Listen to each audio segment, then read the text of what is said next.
Chapter 34 of Fuzzy Mud. Tuesday, November 23rd. Miss Marple lay in a crate in Dr. Robert Crumbly's office. Dr. Crumbly stood alongside the crate, a hypodermic needle in his hand. He was glad the poor dog was sleeping. She didn't suffer when she was asleep.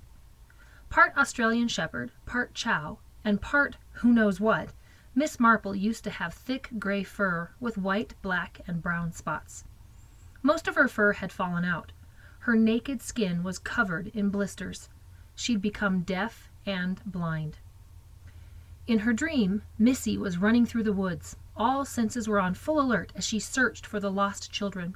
Leaves flew up as she dashed over them. She barked in joyful triumph and licked the lost girl's face. To Dr. Crumbly, the triumphant barks of her dream sounded like pathetic whimpers. He carefully opened her crate so as not to wake her. He worked alone now. 2 of his vet techs had come down with the rash, and he'd ordered the others to stay home.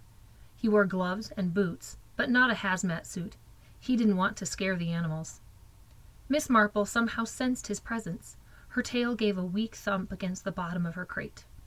"Hey, girl," he said, and petted the dog, wishing he didn't have to wear gloves. He thought, at the very least, the dog deserved to feel a warm, human touch. He readied the needle. Animals suffered from the rash worse than people, since they didn't take baths. It wasn't only dogs and cats. Dr. Crumbly had seen many different infected animals, including hamsters, rabbits, a ferret, and even a skunk named Penelope. Sadly, he'd been unable to do anything for them except put a final end to their suffering. Over the past 2 weeks, he'd put down more than 20 pets.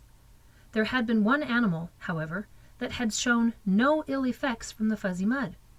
Dr. Crumbly owned a land turtle named Maurice. Maurice had gotten stuck in a patch of fuzzy mud in his backyard, and he'd had to pry him out with a shovel. 3 days later, the turtle still hadn't shown any symptoms of the rash.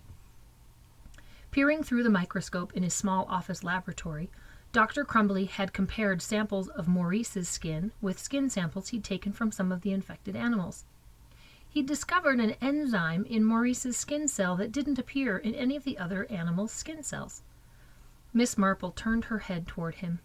"You're a good dog," he said. He inserted the needle into her right hind leg, injecting her with a concentration of the turtle enzymes.